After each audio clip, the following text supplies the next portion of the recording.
This is a look at the Genuine Briggs B360521 Flapper.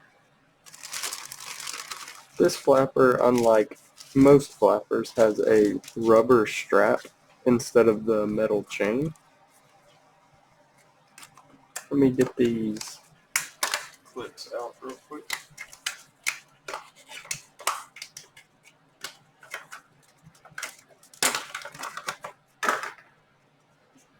Okay. This flapper itself is rubber, including the strap.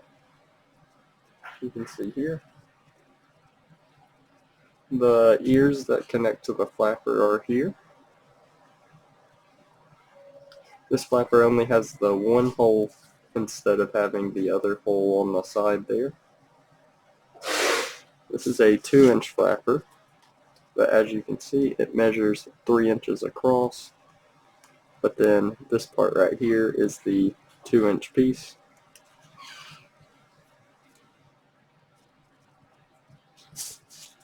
The ears are about 1.25 inches.